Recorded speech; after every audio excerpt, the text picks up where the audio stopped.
ど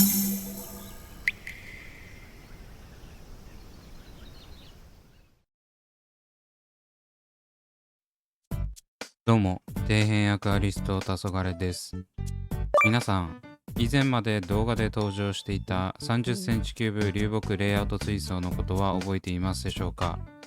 おそらく記憶の彼方に飛んでしまっていると思うので、概要欄に再生リストを貼っておきます。シンプルにどでかい流木をど真ん中に配置して、使ったことがない水草にチャレンジして立ち上げた水槽です。ちなみに自分もどこまでお話ししたか完全に忘れており、自分の動画を自分で見直すというよくわからないことをしてからこの動画を作っています。それもそのはず、この水槽が最後に登場したのは今年の元旦であり、すでに10ヶ月が経とうとしているからです。作った本人が忘れてるんだから、視聴してくださってる方たちが忘れてるのは必然。一応おさらいしておくと、前景のエキノドルステネルスブロードリーフが茂りすぎて大変で、とりあえず後継層と一緒にトリミングしたけど密度は変わってませんというところまでをお届けしています。というわけで今回はそんな10ヶ月くらい音沙汰がなかった水槽のその後についてお話ししていきます。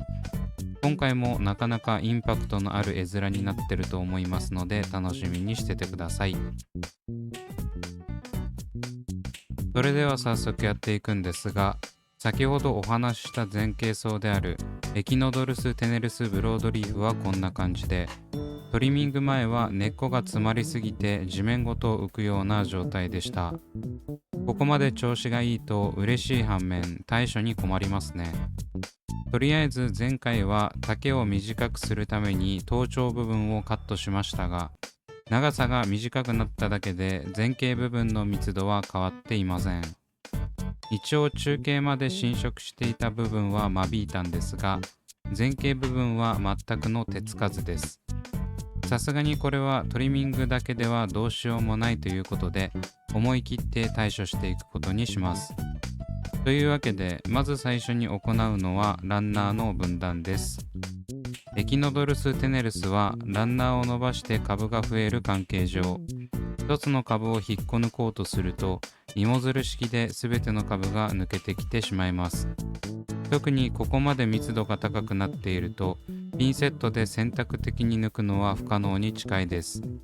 なのでこんな感じで100円ショップで売ってた安いハサミで前景部分のランナーを真横にぶった切っていきます。こうすることで前景部分は一つの塊になり、後ろのランナー部分とは連続性が断たれているため、選択的に引っこ抜けるわけです。そうは言っても前景すべてが抜けるわけですからなかなかのものです。ちなみになんで100均のハサミにしたのかというと、トリミング用のハサミだとこれだけ多くのランナーをぶった切ることはできないと思ったからです。そんな感じでハサミで横一線にカットしたら、あとは引き剥がすだけです。ピンセットで持ち上げてみるとこんな感じ。綺麗に持ち上がるかと思いきや、まだランナーがつながっている部分があったようで取れません。なので再度ハサミでカット。こいつらもなかなかしつこいですね。こんなに荒ぶる水草だとは思っていなかったので、エキノドルスの生命力にはただただ驚くばかり。再度ハサミでカットしたことで、このように絨毯を取るような感じでベリベリ剥がれていきます。もっとおでが舞うかと思ったんですが、根っこがしっかりとソイルをキャッチしてくれているのでそうでもなかったです。と思いきや、またまたランナーが残っていたようで、ピンセットから塊が落下した結果、おでが舞う形になりました。またまたハサミでカットして、最終的には前景部分のエキノドルスはすべて取り除かれました。エキノドルスを引っこ抜いてまっさらになったソイル部分は早めにプロホースでおでを吸い取ります。どうせ後で掃除しないといけないんで、おでが待ってる時間はできるだけ短くしておきたいですしね。立ち上げ当初は確かアマゾニアとプラチナソイルの2層にしていたと思うんですが、盛大に引っこ抜いたせいで完璧に混ざっちゃいました。マーブル模様が素敵な低床に早変わり。まあ立ち上げてだいぶ経ってるので、アマゾニアの栄養素が今更大量に水中内に放出されることはないと思います。というわけで、あらかた前傾のおでを取ったら、続いてはこのたなびいている根っこを取っていきます。やはりしっかりとカットはできていなかったようで、だいぶ汚いです。よく見てみると、本来前傾層に植栽していたはずのショートヘアグラスが出てきました。これだけエキノドルスに侵食されてもたくましく生き残ってるのはすごいですね。というか、この映像を見るまで当初の前傾層がショートヘアグラスだったことを忘れていました。中堅に植栽していたものが前傾をびっしり覆い尽くすなんて改めてすごいです。よほどこの水槽の環境が合っていたんでしょうね。そして前傾部分のエキノドルスがなくなったことで、中径部分のエキノドルスが露出してしまいました。土留めになっていた根っこがすべてなくなって、中径部分のソイルが前になだれてしまったことも原因だと思います。これを再度直すことは難しいので、最終的に根っこが露出している株に関しては、先ほど同様100均ハサミでバッサリカットし退場してもらいました。そんな感じである程度きれいになったところで、再度プロホースでおでを吸い取ります。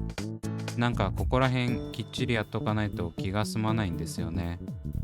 どうせ後からおで出てくるんで、そこまで神経質にならなくていいと思うんですが、なんか気持ち悪いんで気が済むまでやっておきます。とりあえず納得がいくレベルでおでを吸い取ったら、続いてはえぐれた部分に新しいソイルを補充していきます。正直このままにしようかとも考えたんですが、見た目的にもそうですし、また植栽し直すんだったらちょっと栄養分が入っている新しいソイルを入れておいた方がいいかなと思って入れました。この水槽には液肥も全然入れてないので、そもそもの栄養分が少なそうですし、なんか思った以上に低床が熱くなってしまいましたが、まあいいでしょう。最後にエキノドルスの残骸を回収したらフィニッシュの予定だったんですが、なんか前傾がすっきりしたことによって後傾部分の水草も気になりだしてしまい、結局こちらの方もトリミングすることに。左側のギニアンハイグロはトリミングしてからそこまで日が経ってないんですが、右のポコステモン脱線をカットすることを考慮して再度カット。ポコステモン脱線は相変わらず生命力が強く、カットしてもカットしてもどんどんと茎を太くしながら背丈を伸ばしています。個人的に脱線は超簡単な水草であり、トリミング地獄になる水草でもあると感じたので、今度使うときはそこら辺を考えて植栽していかないといけないですね。そんな感じでトリミングが終わったら後傾部分にも追いソイルをしておきます。なんか全体的にソイルが前傾に流れたせいで後傾も薄くなってたんですよね。こちらも先ほどと同じように栄養補給という意味合いでもいいのではないかと思います。ちなみに追加しているのは吸着系ソイルのプラチナソイルスーパーパウダーです。というわけで全てのトリミングが終わったということで、今度は剪定に入っていきます。今回はあまりにも密度が高かったエキノドルスは間引いて再植栽し、後傾部分の水草は差し戻しを行います。ご覧のようにエキノドルスはトレイいっぱいに茂っており、前傾部分だけでどれだけボリュームがあるのかが伺えますね。そんな感じで全ての水草を剪定し終えた状態がこちら。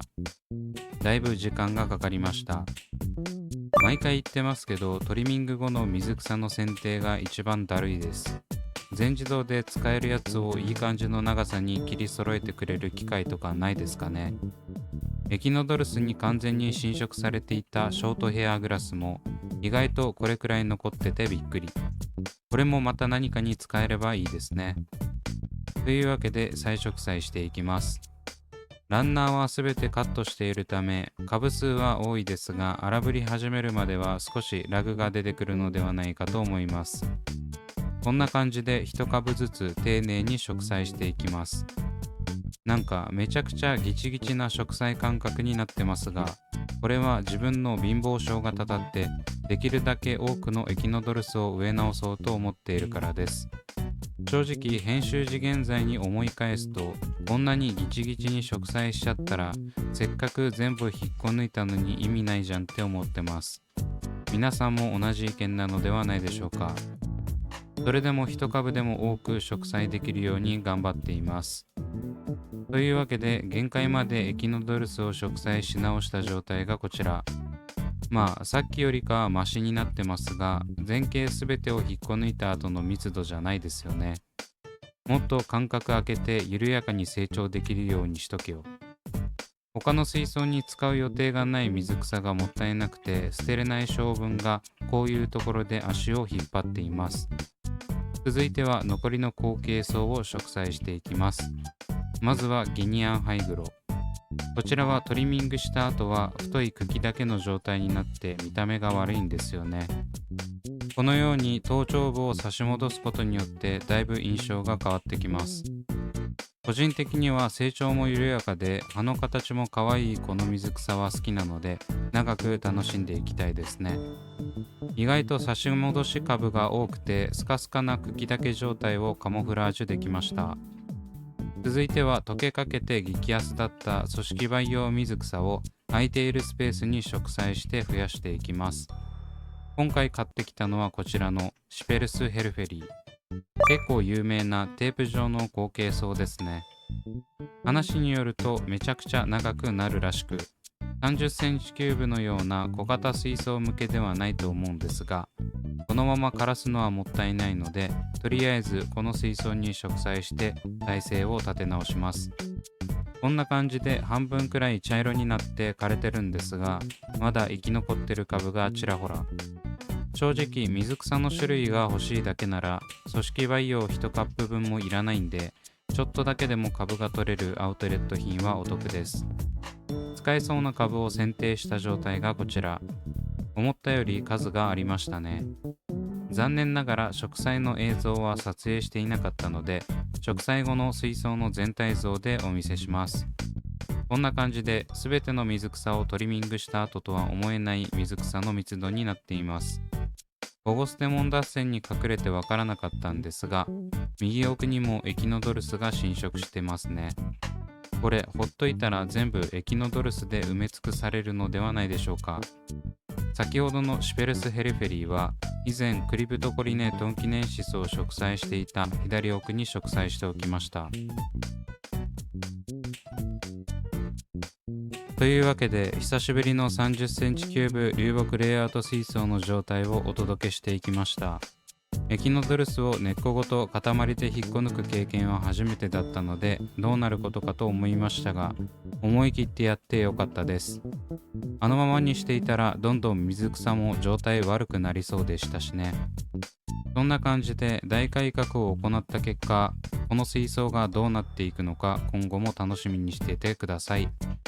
というわけで今回はここまで絶対に安いっす。それではご視聴ありがとうございました。